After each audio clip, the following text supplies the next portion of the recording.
We don't teach you what squat to use, but we teach you how to teach the squat, which means we teach you how to sell the squat. We teach you how to cue the squat. We teach you how to get your client to want to do the squat. If there's a negative review at a place that's just like, yeah, I hated this place. There was this big pool, but there are all these families there, and all I wanted to do was drink and party. I'm like, I'm gonna go there.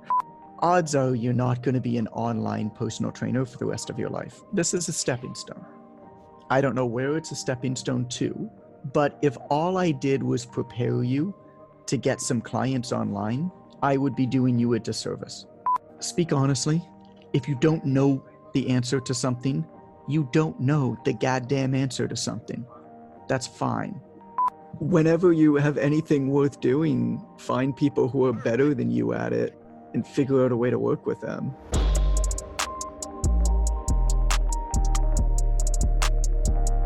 Okay, Jonathan, we're live. Welcome to the podcast. Thanks so much, man. It's great to have you on. To give a little bit of context to the audience, you were a big part of my first 2 or 3 years in the coaching industry. I started out in Vancouver, Canada, and I found the Personal Trainer Development Center early on and digested as many articles as I possibly could. So first of all, I want to thank you for that contribution to the world that you put out there. But maybe for those who don't know you yet, could you talk a little bit about you, who you are, and what you do? Yeah, you're lucky you found the Personal Trainer Development Center early on. We've got over 1,000 articles now, so if you found it now, it'd be a lot more to digest. I was a personal trainer for 8 years. I'm from Toronto, Canada, but I've lived abroad a lot. Like I'm living in Mexico right now, for example. And I've written 11 books for personal trainers. Created the first ever certification for online fitness trainers. We started teaching people how to build online fitness businesses in 2012, which seems like a lifetime ago, many lifetimes ago. And I started the Personal Trainer Development Center because it's something that I really wanted when I was a personal trainer, which is now grown into the largest collaborative blog free information resource in the net for trainers. So we'll get 1 to 2 million people visiting that every year. Mm-hmm. Can you go into a bit more details maybe about what kind of articles do you and your different coaches and contributors write about? What's the angle on that? Yeah, I mean, it's basically everything other than exercise instruction. So the line that we draw in the sand pretty clearly is we don't teach you what squat to use, but we teach you how to teach the squat, which means we teach you how to sell the squat. We teach you how to cue the squat. We teach you how to get your client to want to do the squat. It's a lot of the really deep, nuanced stuff that only people working in the industry would really understand its value. There's a lot of information you can get about fitness out there that's like, fine, it's good on a lot of websites, but there's very little written to trainers, for trainers, by trainers, and stuff that you really kind of got to work a lot of hours on the floor. You really got to work with a lot of online clients to really get all of the details and why they matter so much. I mean, we're in a profession that's so difficult. There's so much psychology involved. There's so much marketing, business development involved. And then you got to get to the science, and then you got to be in good shape yourself. Like there's a lot of different disciplines coming together. And I'm really proud that the PTDC has really meshed those really well so that people can become more wholesome professionals and also grow their careers and make the money they deserve and not work 15-hour days for the rest of their lives, Yeah. All that good stuff. It's definitely something that really hit me in a good way right from the start, because like you said, finding reps and sets and loads is easy. Like you can find those, you can read the books, but then to know how to interact with your clients, I think you were the first person that I heard of that really emphasized the sales side of the job that we do, not in a bad way, obviously, because you're providing something of value to someone. You're not trying to trick them into buying something they don't need. Right. So, finding a good fit, talking to your audience, all those, very basic but very important marketing concepts I got from you early on. What do you think today? Do you feel like the industry is moving in that direction a little bit more, where there's more quality information provided around these? I'll let you go from there. No, I don't. No, I don't. The issue is that the barrier to deliver information has become so low. It's so easy.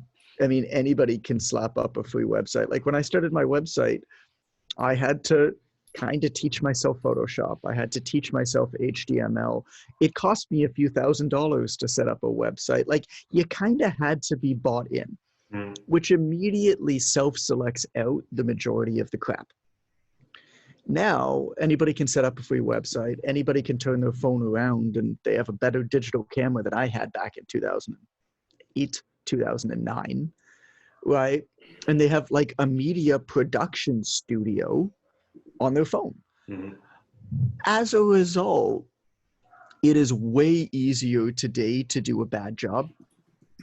And that's why so few people do good jobs, because it's easy to get wrapped up in producing more and more and more and not being that thoughtful around it and thinking that you're doing work. What do you think by being, what do you mean by being thoughtful around the content that you share? Have you actually thought about who you're really sharing this for? Have you actually thought about what their inner desires, what their struggles are? Do you know them inside and out? Do you know the stories that you need to tell that are going to appeal to them? Do you know what the real struggles are? Or are you just kind of trying to make yourself feel good by showing off how good you look? And that's like a deep, perhaps personal question to ask. And if you got offended by that, it probably applies to you.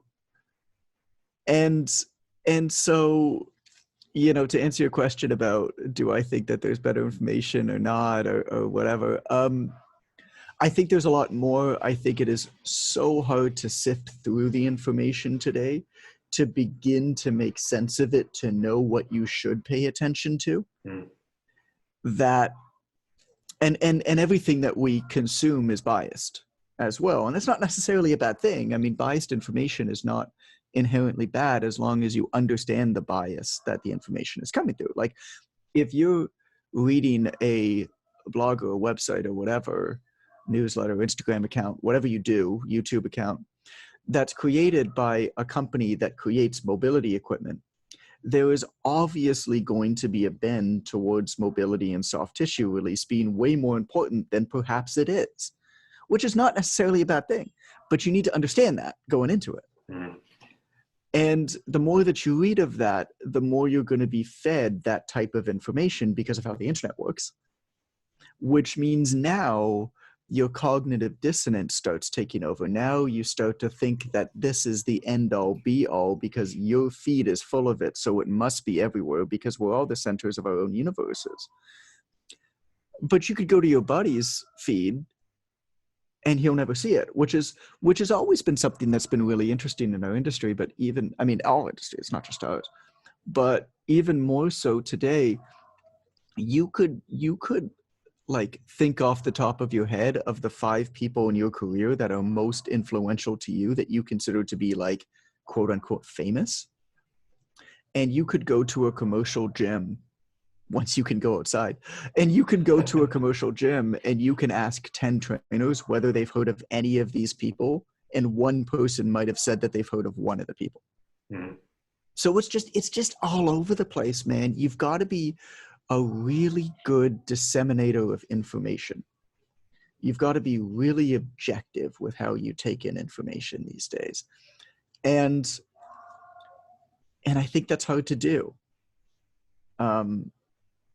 So yeah, there's incredible information being produced, but there's also a truckload of shit. And you got to be able to identify that. Yeah, I know that early on I was attracted to coaches from an educational standpoint, attracted to coaches who didn't have anything to sell. Like you said, you know, there's always an angle, but there are the maybe a few unicorns in the industry that are actually there for, you know, they're intellectually honest in their approach and they're trying to Right. communicate what they know, and they're not trying to sell the program or the equipment or the thing. Yeah, And I got nothing against selling. Man, sell. Hell yeah, sell. Absolutely. I got nothing against selling. I love when people who sell information are also, people who sell product, service, whatever it is, are also putting out extraordinary information. Hmm. Hell yeah, man. 100%. The issue was when they tried to purposefully shield their audience from anything else. Right. And even put down other stuff, versus the best way to sell. This is like something that a lot of people don't really think about or talk about enough, I don't think. The absolute best way to sell is to make it very clear who your product or service is not for. That's the best way to sell, because everybody who buys whatever you do is always going to be thinking, is this for me? Is this not for me? Well, I know what they're saying, but what are they not saying? Right? I love it when somebody comes into a, we've got a couple communities of trainers, as you know, of like 40,000 some trainers. We've got a few of them like that for different topics like online training, that type of thing. And every time that somebody comes into one of those communities and talks about why they didn't like one of our products, I love it. Because I'll tell you what, man, I sell more from that one post of that one person saying they were unhappy with our product than I ever will promoting that thing on my own. Because all you got to do when somebody says they're unhappy with their product is give it the appropriate context. Because the reality of it is, we'll sell, I don't know, 40, 50,000 items to trainers worldwide every single year. It ain't no way everybody's going to be happy, right? To the best of our abilities, we try to help you figure out whether it's right for you or not. But the reality of it is, there's just no way. You could walk down the street and give 100 people $100 bill for free, and one of them would throw it back in your face and call you an asshole. So all that you have to do is put it in the appropriate context. Why did that person not like it? Hey, so sorry that you had a bad experience with this. Man, that sucks. And make it right by that person. Like, we'll always refund no matter what if somebody isn't happy. It doesn't matter. People, when COVID hit, we had people who emailed us and they're like, yeah, I bought your online trainer academy 3 years ago. I never opened it and I need money now because I'm out of work. Can I have my money back? We're like, sure. But at the end of the day, our product didn't serve you. Mm-hmm. Right? You gotta be ruthlessly accountable and hold yourself ruthlessly accountable. Like, we did not do a good enough job getting this person to get results with our product. Mm. That's it. That's it. That's it's sure it's on them, but it's also on us. And so whenever anybody enters in a community, like says that they're not happy with something, it's an opportunity for you to talk about who it's not for, which immediately gives people who it is for ownership over that. Like, I always love going to TripAdvisor if I'm going to like a hotel or something and looking at the reviews, because it's the negative reviews that tell me where to stay. If there's a negative review at a place that's just like, yeah, I hated this place. There was this big pool, but there are all these families there and all I wanted to do was drink and party. I'm like, I'm gonna go there. You know what I'm saying? So it's different stuff is right for different people. And I just think that's really important to keep in mind. Like, don't get down if your thing isn't right for one person.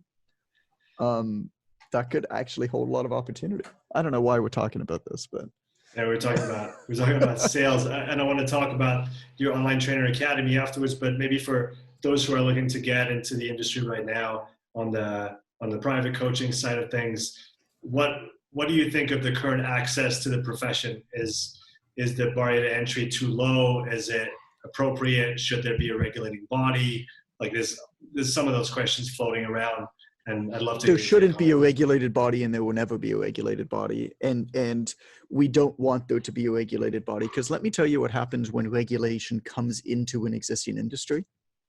They remove every single thing that the people who work in that industry is. They remove the ability from all of those people to do that thing, and then slowly give them back one by one by one. If regulation were to come into the fitness industry, fitness professionals would basically be handcuffed for the next 15 years. like wouldn't be able to do anything, wouldn't be able to promote ourselves. Most of the stuff that trainers do is so far out of their job description, and they wouldn't be able to do any of it because now it would official. So like regulation, and it's not going to happen. I mean, it's too far gone. It's not going to happen. What was your question? New people coming into the industry, are they prepared? I mean, yeah, the barrier of entry is really low. It's kind of sink or swim, right? The reality of it is they're not prepared well. I don't think that the certifying bodies do a good job in almost every case. I think that their education is also really outdated. And the biggest problem is that most of the big certifying bodies, particularly in the United States, are owned by at least one, if not multiple levels of venture capital or private equity, which means that they have a responsibility to their investors to generate more and more profit and revenue each quarter, which means that all of their decisions they have a fiduciary responsibility to make as much money as they possibly can all of the time, which means they're only going to sell you education that makes them the most amount of money, which means they're not going to give you education that doesn't sell well, i.e. business marketing education. Why do you think none of the certifying bodies do anything with marketing and business? It's because it doesn't sell as well. Why do you think trainers can't build any businesses? It's because nobody teaches them how to. It's because they don't buy it. Why do you think no trainers know how to do anything online? It's because none of the certifying bodies touch it, and the ones that do such a bad job of it, it's laughable. And so they're outdated. They'll continue to be outdated. But there are a lot of independent educational bodies, mine included, but there's a lot of us who are really just like picking up the pieces, to be honest. And I think in the next 5 to 10 years, we're going to blow most of the major certifying bodies out of the water because they just do such a bad job preparing people for the industry. And most of those people end up leaving the industry because they can't make a go with it. In addition, I believe pretty strongly that the fundamental responsibilities that a trainer has is going to change. I think it's going to start in 3 to 5 years. I think by 2030, the very definition of a personal trainer is going to be changed. Because emerging technology is going to completely disrupt it. There are a lot of things that trainers do. We'll put it this way. A successful personal trainer needs to be in good shape, motivating, empathetic, good at marketing, good at science, energetic, and entrepreneurial. That mix of qualities and natural and learned skills basically doesn't exist in a single human being. And the problem is, it's kind of become expected for trainers. Well, I think that there's already a large consolidation happening in the industry, which is going to centralize a lot of the marketing and sales. And emerging technologies are going to take away a lot of the stuff from trainers that computers do better now anyway. I mean, look, dude, a computer algorithm with input from smart trainers can build a better program than 98% of personal trainers right now. It can also adapt that program on the fly way better for trainers. It can also build guest workouts like hotel workouts. It can also do readiness to train better. It can also do progressions better. And so why are trainers doing these things is my question. They're not doing a good job of it anyway right now. And trainers, what they should be doing, what they will be doing, and again, I see this starting in earnest in 3 to 5 years, but like by 2030, I think we're going to look back and like not even remember what trainers used to do, because really a trainer's job is to not build the program, but deliver the program and to operate in the most eminently human way. They should be augmented with technology. They should not be responsible for the marketing and the sales. There are business people who do the marketing and the sales. So trainers who are great business people might transfer to that, right? Like in any business, it's optimized when people work in their, call it your unique ability 5%, like pick your management principle. They all say the same thing. Basically what it means is that you get people as much as possible working where they work best and doing nothing else, right? Trainers who are really good at science, but like maybe kind of shouldn't speak to people, like those trainers should be building the program, should be building the algorithms. Trainers who are like really good at marketing and sales shouldn't be guiding clients on the floor. Trainers who are really good writers and communicators and coaches should be being online trainers, guiding clients online. Trainers who are great on camera, who are energetic, should be creating the content. Trainers who are empathetic, who are incredible communicators, outgoing, are the people who are on the floor with clients. Like that's what needs to happen, right? Everybody needs to work in their best way, and there needs to be systems that are going to be built that allow people to do that, and then technology to back it all up. Do you see multiple coaches getting together to work in a more cohesive way as a company? Do you see outside Yes. companies recruiting trainers to fill up that model? How do you see that happening over the next few years? Yeah, I mean, in any decentralized marketplace, I mean, the world is becoming decentralized in basically every marketplace, but never in any decentralized marketplace, it's the same pattern that emerges. Like, I'm not the one who came up with this. If you want to learn much more about it, read like The Long Tail by Chris Anderson, and look into his work. But basically what happens is decentralization hits, right? All of a sudden the power has been taken away from the few central players who just happen to get there first. And now anybody has an opportunity to say and do whatever they want. Sounds familiar, right? Mm-hmm. When that hits, what happens is that you have a number of years, you have a period of time where just people are yelling. Like everybody is peacocking, everybody is just yelling, and some people are getting loud, and it's messy, and nobody knows what's happening. But then market factors start to kick in. And what happens is the people who have the money start buying up all of the best providers, and a consolidation happens. And a couple huge, sometimes even one, think Amazon, right, just start buying up everybody. And now you have one or a few massive companies at the top.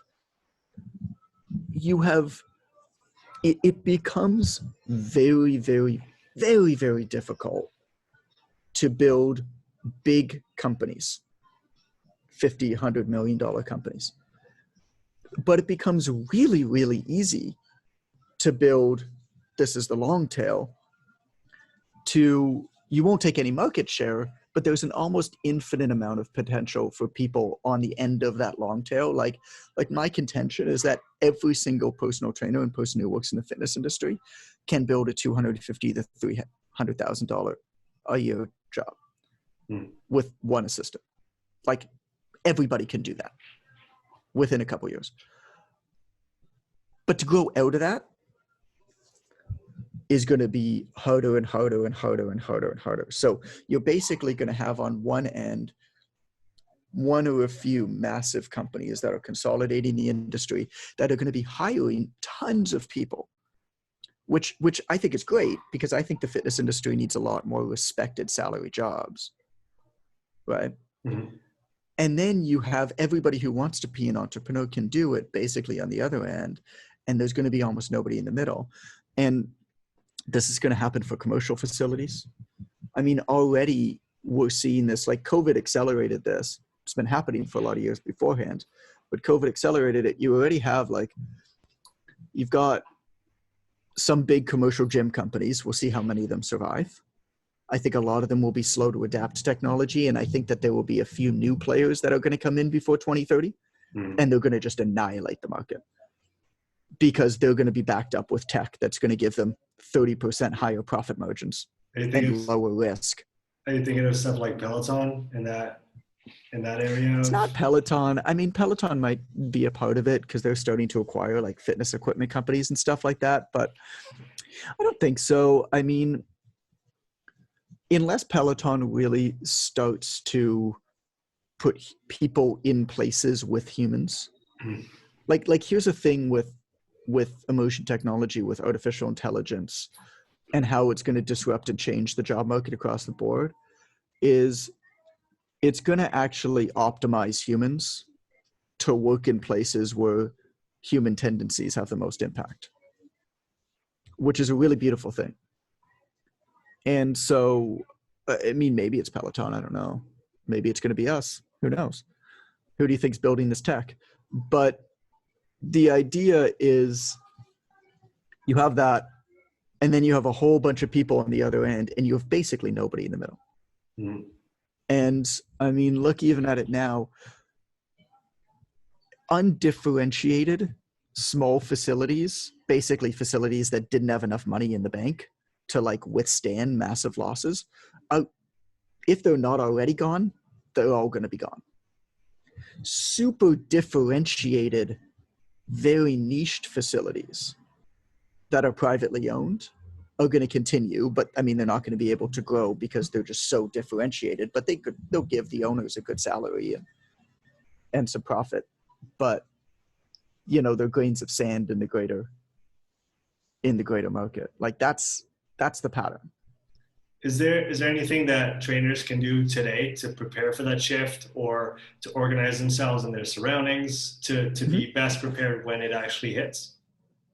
Well, I mean, it's not going to hit. You know, it's a slow burn. It's already starting. Like you can see it.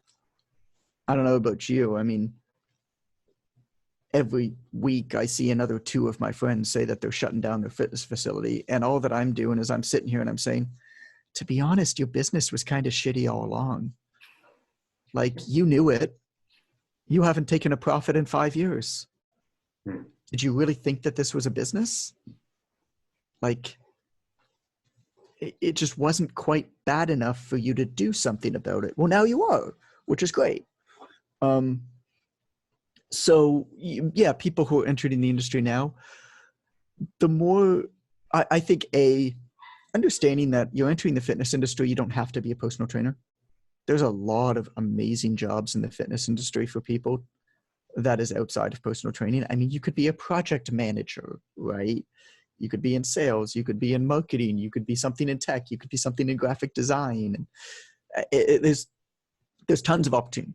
So everybody enters in the fitness industry as personal trainers, and then a lot of them burn out because they should have never been personal trainers. Mm-hmm. So doing a really good assessment of yourself, I think, is really important, and of your own skills, particularly your soft skills and your natural soft skills.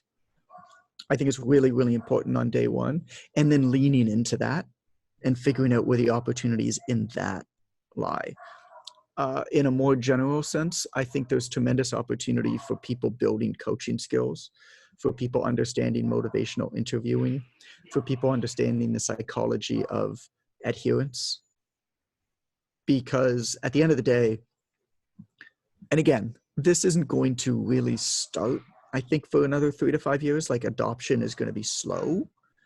But at the end of the day, these emerging technologies, artificial augmented intelligence, is going to eliminate every other aspect of the job other than the soft skills. It's just going to be obsolete. Like you basically got to know how to tell somebody to keep their back straight. You see that happening in the next decade? Yes.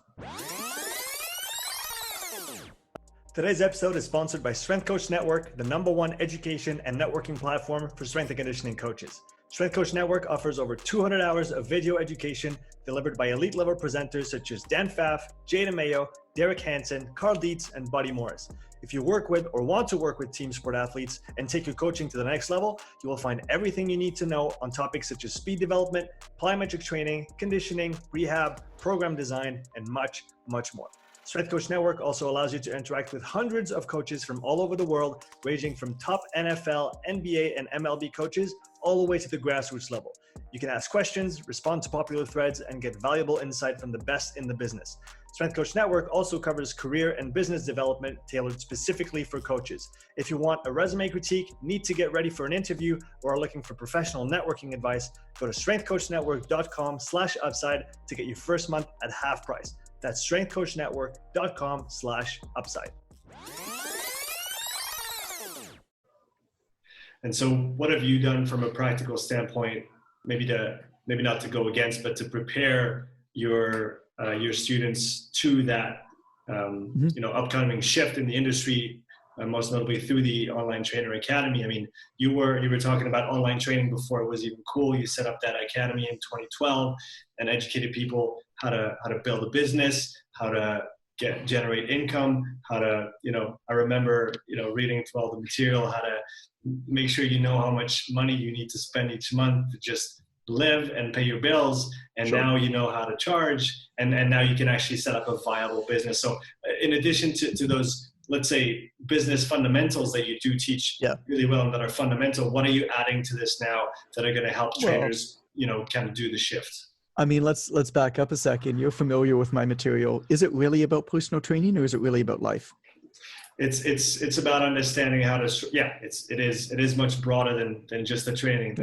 The training is, Since the first course that I put out, which was 2013, so 2012 we were beta testing it. Since the first course that came out in 2013, I have been very upfront and honest in saying, look, odds are you're not going to be an online personal trainer for the rest of your life. This is a stepping stone. I don't know where it's a stepping stone to, but if all I did was prepare you to get some clients online, I would be doing you a disservice.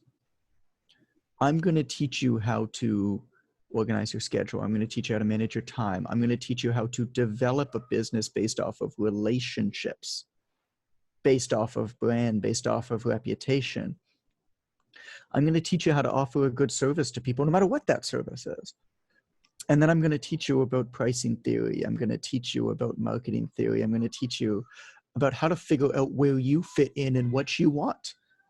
Because the best businesses in the world and the best businesses to work for in the world are not the biggest ones that make the most amount of money.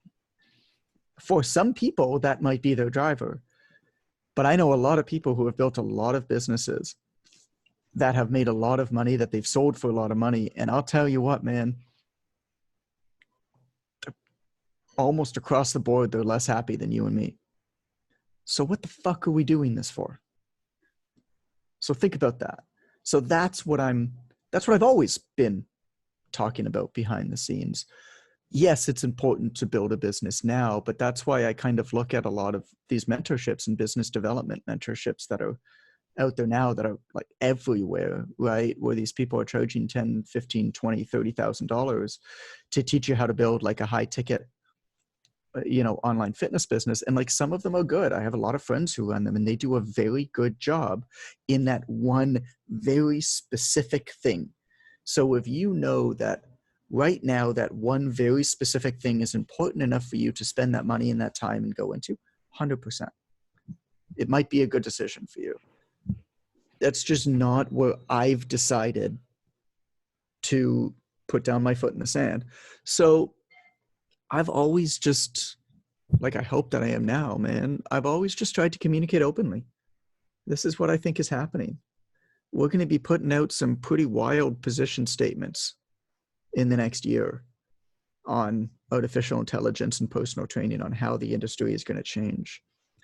I'm going to tell you guys what's coming. And to be completely honest, we might blow up our existing business in the process, because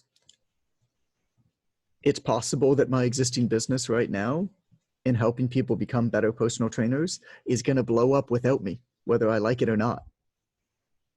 Right? And if you understand the innovator's dilemma, if you understand how innovation happens, how evolution happens, the companies that are willing to look forward to the future and know what's happening and challenge what they've been doing, as scary as that is, and innovate even though it might blow up all of their existing revenue streams, are the companies that survive through these things.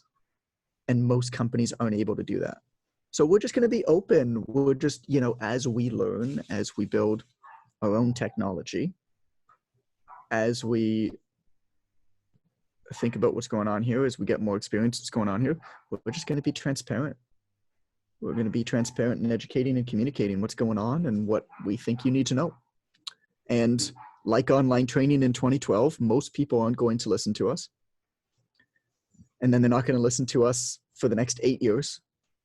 And then COVID's going to hit, and we're going to have 5,600 new customers in a week. Yeah, it's the good thing about getting there early. It was a fun week. Oh my God. Oh, I have to do online training. It's like, I've been telling you this for 7 years, dude. Yes, you needed this. Now you're behind. The people who had like listened to us before COVID hit crushed it during the pandemic. Absolutely crushed it. While their colleagues like couldn't afford to buy like a $30 book because they wouldn't be afford to have food, these guys' income is just skyrocketing. It was wild. It's been a interesting year. It's been a fun year. It's been a challenging year. Yeah, it's been wild. I want to come back on something you said. I think it's what came to mind when you were talking about those shifts and the necessity to be flexible as times change. Is what got you to where you are today isn't necessarily what's going to get you through the next 5 years or 10, especially today with the speed at which the world changes, technology changes, like you've been saying from the beginning. It's a huge technology is a huge driver, and we need to stay flexible and adaptable to whatever comes. And the rate of change, I think what's also important to note, Sean, to your point, which I think is a great point, and I also like, I thank you for picking that out. I get very like theoretical, and so it's very useful for you to like pick that out and be like, here's what he's actually saying in one sentence. The rate of change is speeding up. So, and again, this is why like I would be doing a disservice to people if I told you how to best do things right now. Because in a month, that's not going to be the best way to do things. Remember Periscope? Remember Snapchat? I can keep going. Like, have fun on Parler. You know? It's like, dude, what's the one now? Clubhouse? It's like, you're really jumping to that and spending all your time on there with no real strategy just because you think that that's where the attention is. It's like, you don't have a foundation. You don't understand the fundamentals. You're going to keep reinventing yourself over and over and over and over again, because 6 months from now, there's going to be a new one.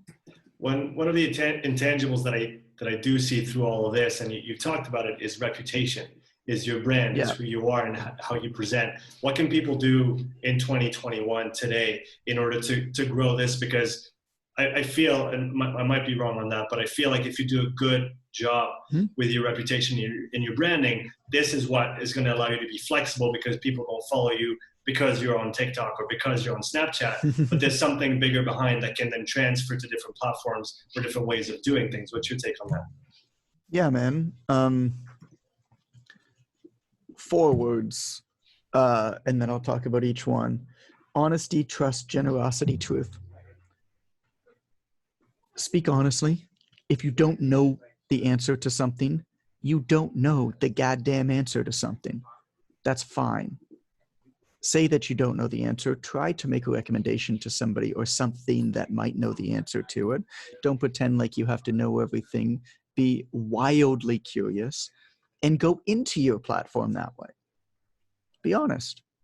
Everybody likes people who are honest. Everybody trusts people more that are honest. Defaulting to trust. It's way easier to go through life assuming that everybody is trustworthy than it is otherwise. And if you get cheated once or twice, so be it. You know, most people, almost everybody in their own heads are doing a good job or doing good work for the right reasons. Whether they're objectively not is another conversation altogether. But if you walk through your life defaulting to trust, you're going to have a way better life. Generosity, same thing, default to generosity. It was Phil Caravaggio, who's a co-founder of Precision Nutrition.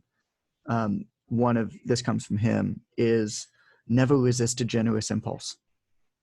The second you have any impulse to do anything generous for anybody, do it. Do it. You have no idea how it's going to come back to you, but I can tell you it will always come back to you. And I can give you, I mean, lots of examples of stuff that I do ongoing, of stuff that I've done this week. But one of the major tenets of Judaism, which I'm not religious, but I'm traditionally Jewish, is something called tzedakah, which is basically generosity, but blind generosity. Don't attach your name to it. Don't make a big deal out of it. It's like everybody donating to charity and then going and getting big awards on stage, you know? It's like, well, clearly there's an agenda there. Did you, sorry to cut you off, did you write about this way back? Because I remember being I don't think I've ever written about it. Different stages of generosity, and the ultimate one was the one where you give and nobody actually knows that you did the thing. Maybe. I mean, that's like a very fundamental tenet of Judaism, and like I said, it's called tzedakah. Maybe I did. I don't remember. If nothing else, like this idea of defaulting to trust and never resisting a generous impulse, like it's just a better way to live, man. You just feel better. You smile all day. Like nothing. I mean, I don't know. There are people out there who probably don't like me very much. Like that's cool. It doesn't matter because I mean, I know that to the best of my abilities, I'm trying to figure stuff out. I'm trying to do things the right way. And I think about everything before I do it. And I think about whether I agree with it. And for, I put up a post on my Instagram a couple of days ago that some people took offense with, basically saying like what a trainer should look like or what a trainer shouldn't look like. And there were some people who took offense. I basically said, trainers shouldn't be overweight. They should be healthy. Like they shouldn't, I mean, a trainer doesn't have to be ripped. They don't have to have an 8-pack. Like often, actually, that makes for a worse trainer, and it's also probably not that healthy. I mean, those aren't the exact words, but people took offense to that. The body positivity movement obviously took offense to that because I used the word overweight. Now, what I was actually saying, if you read the whole post, and was trainers at various stages of their progression actually can be really, really impactful and are really important. And so a trainer perhaps who still has a bit more weight to lose can actually make for an incredible trainer as long as they can tell their story well. The problem a lot of the time is that these trainers are trying to compete on the same playing field as people who are shredded. It's like, well, whenever you're approaching marketing, you need to approach it and say, what playing field am I on right now, right? What's the game? And if you play the wrong game on the wrong playing field, you're going to lose. So if you still do have a few pounds to lose, don't promote yourself the same way as somebody who has an 8-pack. It ain't going to work. But if you've been through an incredible transformation, or if you've overcome addiction, you got to tell that story. That's your game. Who cares what your workouts are? I don't give a shit that you did this workout today. I care about your story. That's the playing field, right? But so I told this as a post, and like I thought about it beforehand. I knew that was going to come. I knew that I was okay to that because I knew what that meant. I knew where I stood. And so when I started getting that negative feedback, it didn't affect me in any way because I had already looked at both sides of it. There's Nassim Taleb, who's the author of Black Swan and Anti-Fragile, and definitely recommend those 2 books quite a bit. But one of the things that he says in, I think it was his newest book, which is called Skin in the Game, is you are not allowed to take a stand on a point unless you are able to argue the other side better than they can. Yeah, it's the idea of strong manning or steel manning an argument instead of straw manning it. And that actually makes for an honest discussion as opposed to just minimizing the other side and then making yourself look all big and right. And then the final piece is just truth. Figure out what's true. Objectively figure out what's true. Learn to ask good questions. Learn what objectivity is and isn't. and always seek the truth. There's nothing more important, and it's getting harder and harder. But if you actually try honestly to seek the truth, two things will happen. One is it's going to take you so long that it's going to force you to prioritize what you do and what you seek, which is really good, because you don't actually need to do more. You just need to pick the few things that really matter and do them better. So it's actually good to build in that force constraint. And then the second is, in attempting that, most people won't, so you'll be able to get such a better understanding of what's going on out there that you'll be able to navigate the world and the business world better. And so, yeah, honesty, trust, generosity, and truth. I like that. Those are 4 easy words to remember and try to live by. I was always struck by your ability to tell stories. I read 2 of your books that were very influential for me, Virelonomics and Ignite the Fire. Where did you learn to tell stories? How did you learn to tell stories? I had good editors. I guess that works too. I mean, look, man, I won't lie. I didn't do that. Whenever you have anything worth doing, find people who are better than you at it and figure out a way to work with them. And they're just going to make you better. They're going to make you sound better. I mean, look up the 48 Laws of Power by Robert Greene. It's a perfect example of the importance of truth. You might not like them. You might not think that they're good for society. None of that matters. They are true. So in knowing that they're true, you can decide whether these laws are things that you want to abide by or not. But objectively, they're true.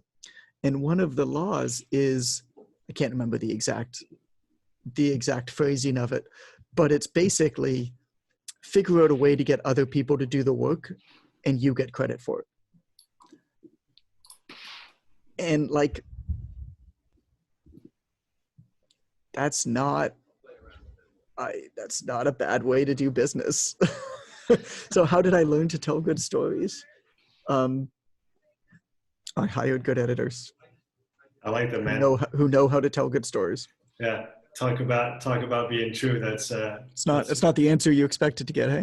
Hey, I don't expect anything, but I like the fact that you finished on truth on the last question, and now you're actually, that's something that probably I guess most people wouldn't be open to sharing, but you're living by the words that you talked about, which I think the last 3 books that I put out were all ghostwritten.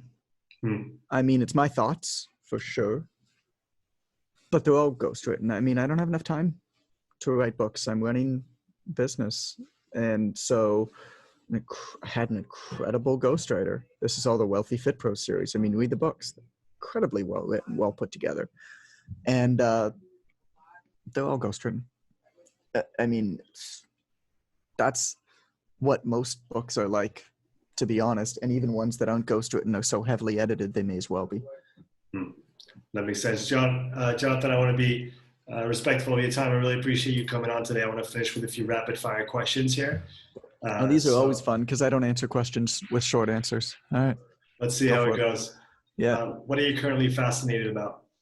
I mean, I think that's pretty obvious. I think the ways that emerging technology is going to completely disrupt the fitness industry and make it so much better for everybody involved. It's going to allow trainers to offer higher quality, more cost efficient, more convenient services. And at the end of the day, which is really the ultimate goal, it's going to help more people find a way to be physically active so that they can enjoy the physical vibrancies of life. I mean, that's honestly, if you ask me why I do what I do, I don't give a shit about personal trainers. I give a shit about people moving. And the better trainers in the fitness industry does the better job that they do, the more people will move, the more people can run and throw their kid up in the air. That's what matters. I like that. What comes to mind is James Fitzgerald. I'm sure you know the name. His OPEX, answer yeah. was his answer was very much in line with that. I like that. What pisses cool. you off on social right now? Nothing. I don't care. I do my thing. I like that too. I'm a hard guy to piss off. I don't care. It's a good quality to have, I guess. There's a lot of silly stuff. You can choose to get wrapped up in it. You can choose to ignore it and just let it be and do your thing. And I don't know. I do that. What's your favorite exercise to train you for yourself? Arm day. I don't know. It's a good question. It's not my favorite in that I don't like doing it at all. But I think the one that I feel like I get the most out of is a double dumbbell squat. So like dumbbell on each shoulder squat. I'm 35 years old, which is like not old, but I had an injury from trying to impress a girl when I was really stupid and young, trying to deadlift too much. That's led to degenerative disc disease in my back. So like I'm done. Like I don't care about squatting heavy weights anymore, right? So I'm not putting a big barbell on my back or something. And I love that exercise because it's a way to load up the legs pretty well, but it's a really good full body movement. That's like hella hard, takes a lot of mental focus. And yeah, I just don't have much interest in doing super heavy weights. So it's nice to be able to load up with exercises like that. But I mean, my answer is arm day. I like that. Jonathan, where can people find you on social if they want to learn more about you or the things that you do and offer? Yeah, I mean, if you look up the Personal Trainer Development Center, it's theptdc.com. You'll find us. If you like podcasts, I assume you do. We've got the Online Trainer Show, which is kind of an irreverent, like half comedy, half business podcast. So if you're interested in online fitness, you want to laugh a bit, mostly laugh, learn a little bit about online fitness, I'll be honest. It's like 75-25. Then Online Trainer Show, wherever you listen to podcasts, that's the best. And everything else you mentioned, you can find through either of those two places. Awesome. I want to thank you again for coming on. It was a great pleasure to be able to talk to you after all these years following your work. And I wish you all the best, man. Appreciate it, buddy. Thank you.